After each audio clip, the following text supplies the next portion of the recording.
Hi, everyone. Welcome to Cooking for Cancer. My name is Angela Zaccanini. I'm the registered dietitian here in the Wellness and Integrative Oncology program. This is Danielle Petrina, our project manager. Oh my God, Katrina, we hit that high note today. Welcome, everybody. We're so glad that you can join us. We are located on the third floor of Hillman Cancer Center, located in Shadyside. So we are right within your cancer center. We just opened in May, and we are so excited to have you here today with us. A quick little definition of what our program is. We are the Wellness and Integrative Oncology program. So it combines traditional cancer care along with an integrative approach. So symptom management, quality of life is our focus. If you're ever interested, please reach out to us. We would love to hear from you, get you set up with an appointment with Dr. Lainey Francis, who's a medical oncologist and hematologist. So we're going to kick off today. We're making a one-pan sheet steak. Oh, wait, a sheet pan steak and veggies. Sorry. So we're making one pan. Yeah, it's just one pan. Yep. And so we're really excited to bring this to you. We do a lot of fish, a lot of plant-based, but you know, it is okay Yes. to have red meat. It is. And we just also want to show, I'm kind of more, I'm Angela's assistant, but I'm more like the convenience factor. Like, what are things that we can do to, like, you know, make this easier for our life? What's more cost effective? So we'll be talking along. We'll be talking about those things, and just going to kick us off about red meat. Yes. Dun, dun. I know. Yeah. Red meat gets such a bad rap, especially in the oncology world, but it is an excellent source of non-heme iron, which means it's the most readily absorbed type of iron. So if you do have an iron deficiency, meats, specifically red meats, are going to be the best way to absorb it. Now, don't get me wrong, you can absorb iron through plant-based things, but you have to pair it with vitamin C to help with that absorption. So if you are struggling with iron deficiency anemia, reach out to us, reach out to me. We can definitely get you set up and provide some recommendations to make sure that, you know, you're getting the adequate iron that you need, especially if you are choosing more plant-based or vegan or vegetarian. So when it comes to red meats, the recommended amount is 18 ounces of red meat or less per week.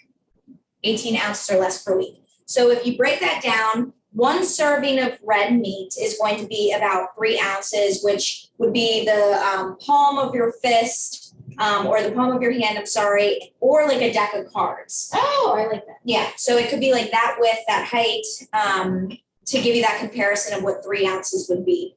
So to break that down, that's about 6 servings of red meat per week. Red meat is going to be beef, lamb, pork, venison. I always say anything with 4 legs.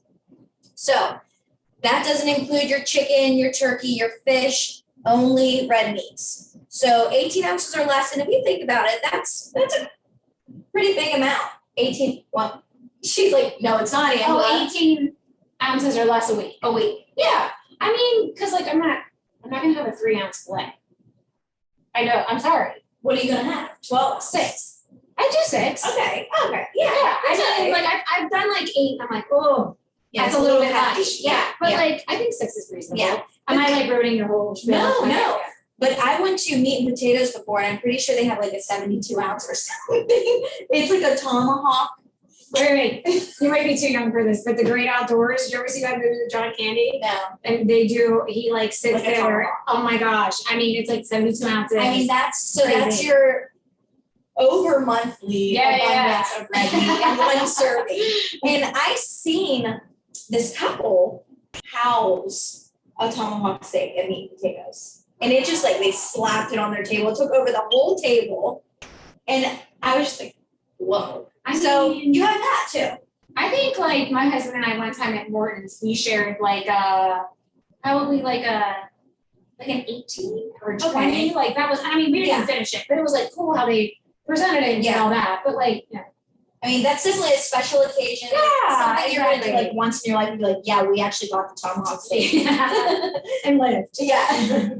And didn't get the meat sweats. Yeah, exactly. Yeah. Wait, is this okay? I know I'm jumping ahead, but is that size okay? A little better. May cut that in half. This can be Like this. Oh, I'm sorry. I cut these all very thick. All right, sorry. No, that's okay. All right, so sheet pan steak and veggies. And the veggies that we're using today are red potatoes and broccoli. Of course, you can utilize whatever type of veggies you prefer.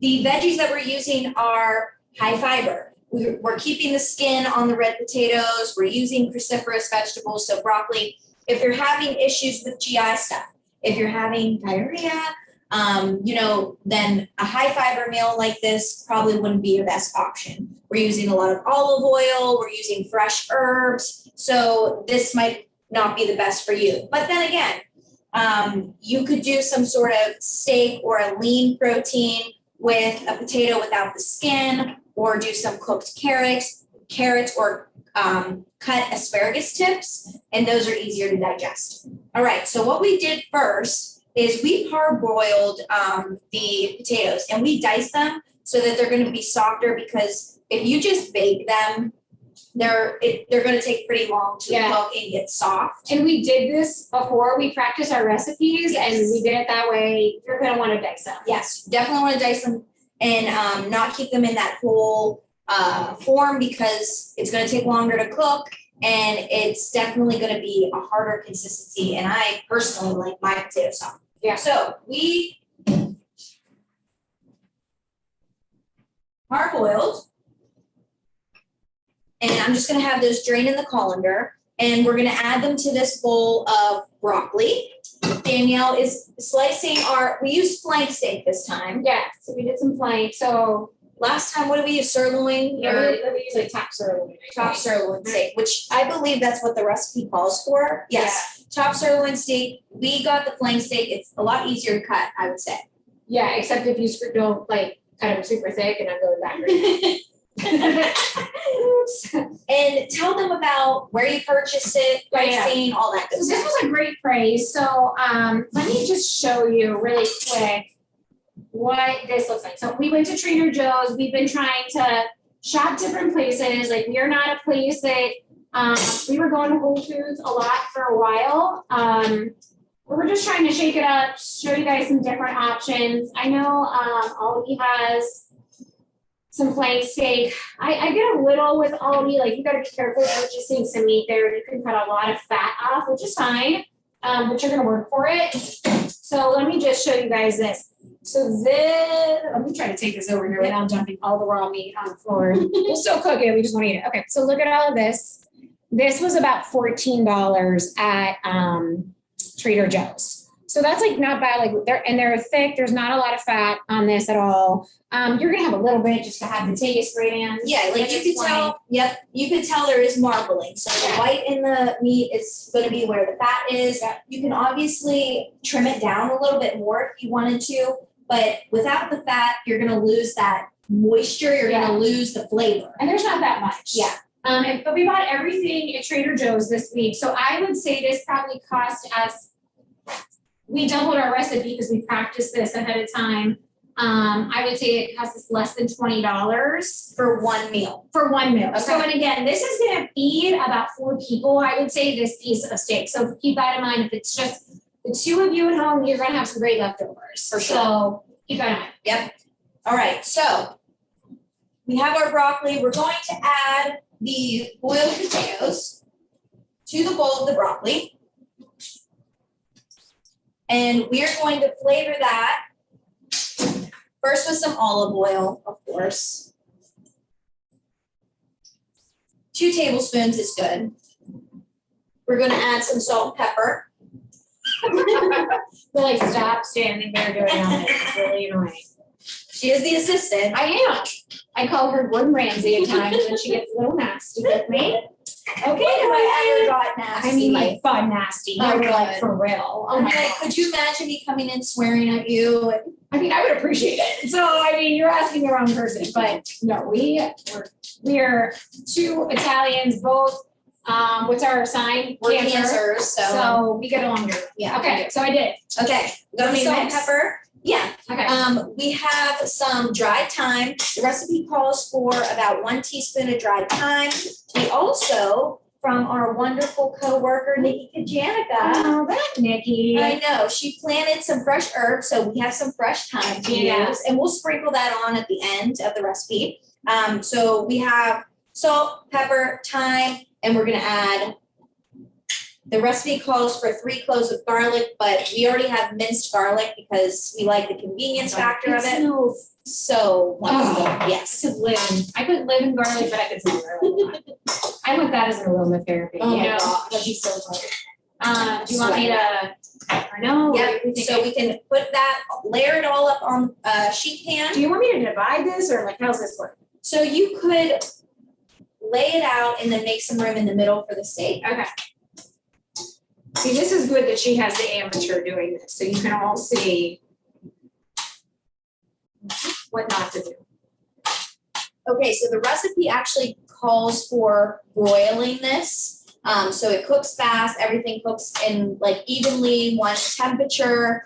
And because we already boiled the potatoes, it's not gonna take, like, if you didn't, the timing may be off, you know what I mean? So, Well, let's talk about our oven for those who are just joining us. Yep. This thing's a beast. It goes up to 600 degrees. It cooks at a 360-degree rotation. So this will probably take 5 minutes to cook. When I cook plain steak, I broil. It's lovely. It makes it very crispy on top, which is really good. And like, it's so fast because it's thin, it doesn't take long. do you wanna season the steak with some salt and pepper? Yeah, can I do it on there? Sure, you can.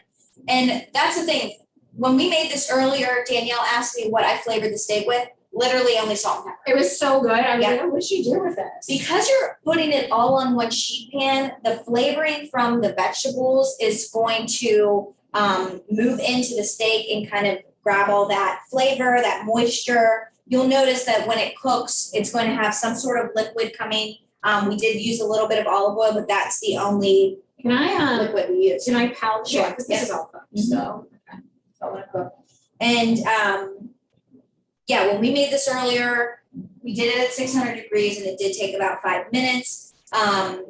You know, depending on how you like your steak done, because this is a flank steak and it does have that, you know, fat, it's more of a stringy consistency. So if you have trouble chewing or swallowing, again, this probably isn't the best option for you. But you could utilize the same recipe with steak, or salmon.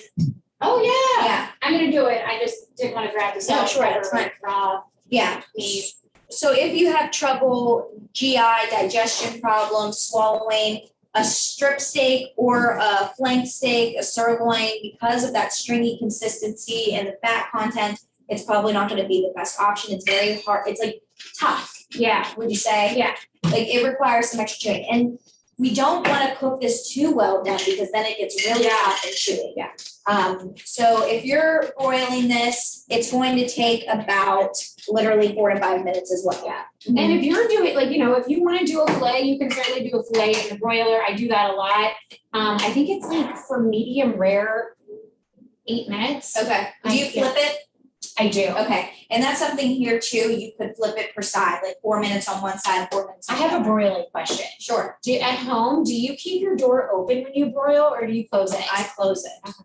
Do you open it? Somebody like told me once and I was like, really? Because what's the point? It's letting all the air out, Yeah. like the heat. It's supposed to like Yeah. contain the moisture and the heat all in that. And by room. somebody, I mean my husband, who clearly doesn't do the cooking in the house. So there you go. So. We're not listening I know. to Joe today. He's not, he's out. All right, so our oven is up to 598 degrees. And because it rotates, you have to wait until it stops. This thing is a beast. I mean, It's so amazing. we try to have, you know, when we were designing this, we wanted it to feel like you were walking into somebody's home. This is not that. This oven was $8,000. Yep. So, and because of the way where we're located in the cancer center, the venting was very important. So this was the only thing that worked. So we fundraised a little bit more money for that, and here we are. Yeah. So, And now we all want it in our own kitchens, but Yes. you know, we can't really afford that, I but you know, hey, you never know. you never People know. hit the lottery. Especially when we end up on Food Network. I know. I mean, Dr. Oz is coming to town. Hello, here we are. So is that true? Like I mean, that's wild. I mean, I didn't I see anything. I also like, you gotta watch what he says. He is the nutrition expert, he claims. Are we all? Yeah, oh, Angela Don't get get me fiery started. over this. I know. She'll get fiery over this. So, Okay, what else do we want to talk about with this? so let's talk a little bit Low line voltage I again. mean, Okay, so we talked a little bit about red meat and how, I feel like with the oncology population, a lot of people were fearful of it, or they were told not to have it, or, it's almost in the category of dairy. It's inflammatory, it should be avoided, restricted, and we don't really like the terms avoid or restrict. no. Everything's okay in moderation. You do want to limit these things. You want to be mindful of the quality. Right, like what if you go to your friend's house and this is what they're serving? Yeah. You know? And you're like, oh, I brought my own vegan meal. I know. I mean, that would never be us. That would never be No, us. but Ange her focus with us is lifestyle nutrition. And this is about your lifestyle. This is about living your life and having good nutrition while you live your life. Yeah. So. And it's totally an individualized approach as well. So if someone comes to me and they're already vegan, I'm not going to say start eating red meat. Right. Like, I'm not going to do the opposite. I'm going to support and work with them and motivate them depending on what they're following already. Yeah. But making sure that they're getting adequate nutrition and making sure they're supplementing as needed and getting enough protein. Right. I feel like that's something that a lot of people in the oncology population, they may lack.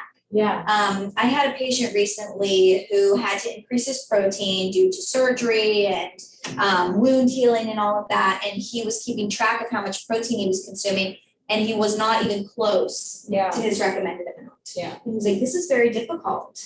And it depends on your height, it depends on your weight, it depends if you're male or female. It depends on your organ function. There's so many different factors that play a role in your actual protein needs, if you're active, if you're not, but in his case, treatment, surgery, wound healing, his needs were increased. Yeah. And he was almost shocked that, oh, I can't just eat a steak. I need to have a protein smoothie. I have to eat some sort of protein with every meal. I have to have it with snacks. Yeah. So to actually talk about other protein sources, not just red meats, but like peanut butter, nuts, seeds, even whole grains have some protein. So we do just want to open it up though to variety. We are doing a lot of plant-based things the next couple months. Yeah.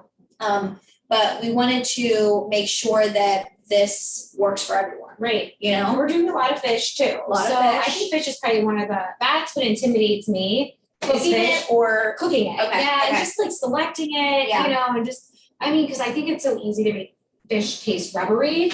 Ooh, yeah. You can definitely overcook it. You can overcook it. So we're really excited about that. And really quick, I do want to make a couple pitches while we were waiting for this delicious meal. So starting, is it September 8th, Ange? Yep. It is September 8th. We are going to be bringing two cooking classes to you a week. So they'll be Wednesday at 9 a.m. Mm-hmm. And then this Friday one's going to actually transition to noon as well. So it's going to be the same recipe each week for each class. But if you don't want to join live, and if you're interested in cooking along with us, you can email Angela. Yes. And she will let you know what the ingredients are for that week. And then that way you can cook along with us. And then we are also adding a movement class. So this is going to be some stretching, some breathing, some mindfulness. So it'll be on Fridays at 8:30, and that's going to be about 20 minutes. This is all being done virtually. It's always the same Zoom meeting ID. So you can always find us. And then if you can, and you want to find our recordings, you can go to the UPMC YouTube channel and find us under videos. Yep. So I think those are all like my big announcements. You're like, please stop talking. Yeah, that's good. So 40 seconds left. 40 seconds. That went really fast. Yeah. So you get some heat up in there. Yeah. I was gonna say, did you get your gloves? Yeah. We learned we had to get basically Oh yeah. I feel like what's that like for welding? Yeah. But honestly, because I burned myself the first time. Yeah. Well, we didn't also wait for stop rotating. We're like, you're trying to figure out how to get this. We're like, just wait. Yeah, it took some time for us to adjust to this kitchen because we wanted it to be residential. Yes. But there is some commercial features because it is a cooking center. Yeah. Or a cooking center. Wow. Yeah. It's Friday here, everybody. Yeah. It's 2:00 ish. All right, Ange, let's see this loveliness. It's like yelling at him. Yes. You can just see the sizzle. Yeah. It's very lovely. And also we are going to be getting some different camera views. So we're gonna get an overhead camera view. We're getting that worked out over the next month. So stay tuned. All right, that looks awesome. Yes. That's perfectly cooked. I know you're gonna have to pick that up. Yep, and show them. And steam it over there. All right, You can guys. do that. Do you need help? I don't know. If you drop that, yeah, good. Ooh. All right. So you see that the veggies are well cooked. They're like browned and crispy, but also very soft. And the meat is not too well done. There's still a little bit of pink on there, but you could tell it's cooked because the edges are like crispy as well. It's Mm-hmm. manja. That's right. All right. Well, thank you so much for joining us this week. And then we hope to see you next week. Are we here next week? We're not here next week. We're not here next week. Yes, we are not here next week. So there's no class for August 13th. Ange took a day off. Ridiculous. And I don't trust myself in this kitchen. So we will see you 2 weeks from now. Thanks so much. Have a good weekend, everybody.